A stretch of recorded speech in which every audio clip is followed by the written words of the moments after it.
This is something that I've actually relied on a little bit myself. Whenever I get to a low point where I think, why do I even bother? I just remind myself, this is where most people stop, and this is why they don't win. And this relates to another one, which is a reminder for the gladiators in the arena who feel beat up and scarred with no hope in sight. Building a business is hard. Hard feels shitty. This is what hard feels like. And this is why most people can't do it, but you can. This is what hard feels like. Is so fucking nice to lean on. It is so nice to lean on. Take me through that low point stuff. There's actually a story. I'm getting a little goosebumps telling it. So I was way back in my day, like you, a party promoter, but I was in a fraternity. So I was president of the fraternity. This was, and this was my first semester being president. And so you have a pledge class. You get 2 pledge classes as a president. You get a fall and a spring, and then that's your tenure, and then another president comes in. And what we knew, and this will be really interesting for the audience from a human behavior perspective, is that like clockwork, every time we'd start a new pledge class, within 14 days, 10 to 14, it was like clockwork. They would all get together and they'd revolt. And they'd say, we don't want to do it anymore. This isn't what we signed up for. This is way fucking harder than we thought it was going to be. Like, we thought we were just going to party with you guys. Like, that's what we expected. Which also shows you how long it takes people to adapt or acclimate to a significantly more difficult situation, right? I'll tell you what happens after, and then I'll tell you what happened in between. After we have this kind of talk that we had, and I'll tell you how I explained it when I was president, all of a sudden, it all vanishes because their expectations of reality have been completely reset. We break reality.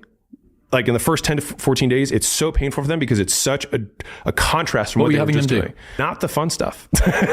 What's not fun?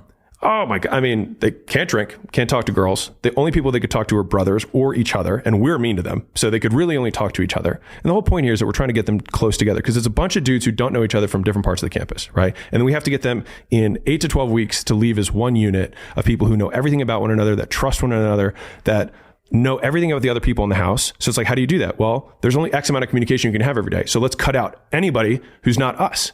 Okay. And then if we really want them to be close together, we'll also reinforce that we're mean. But part of what they had to do is they had to learn everything about everyone else in the house.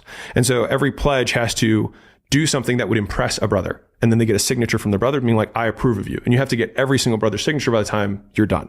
Right. And so that's where each of those side quests become as insane as you might imagine, right? And there's lots of, there was lots of hazing back in the day, which is not fun. And, a lot of sleepless nights and things like that. And you go from like partying with girls, feeling like you're top of the world, all these brothers feeding you drinks, being like, you're awesome, dude, to then like the next day. And this is literally how it happens. This is how like the break in reality happens. We do this huge party to like launch the new class. And the next morning they all wake up. They all sleep at the house because that's one of the requirements. And they're all hungover, got their ties, like vomit in the corner, whatever. And we're like, great, clean it up.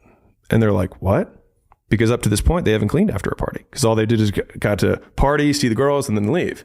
But then all of a sudden, they're like mopping vomit in the corner and they're hungover and they feel terrible. And they're like, what the fuck? This is what I signed up for, right? So anyways, 2 weeks of this, they get together and they wanted me to meet them. And this always happens because they want to meet on their turf. And I'm like, all right, guys, what's up?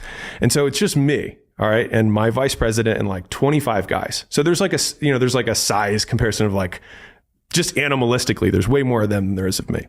And so I just asked them a couple questions. I was like, who here before pledging started was like, I want to be a part of this house? The guys are like, me. Okay. I'm like, okay, got it. Who here thought it was going to be easy? Who here thought it would be hard? They raised their hands. I'm like, guys, this is what hard feels like. And all of a sudden there's just like this big exhale in the room. And they're like, expectations get reset. This is normal. You wanted this thing. You expected it to be hard.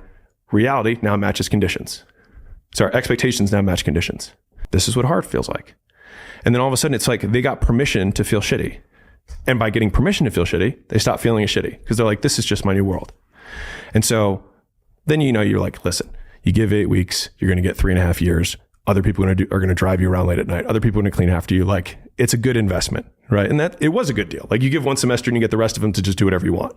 But that concept, like that quote on both of those came from that experience of having someone tell me, this is what hard feels like. This is where most people stop and this is why they don't win is also another beautiful bit of motivation. And given that I spent a little bit of time with Goggins and Cam Haynes, 2 guys, I was telling you about this before, you said must be nice as we walked in.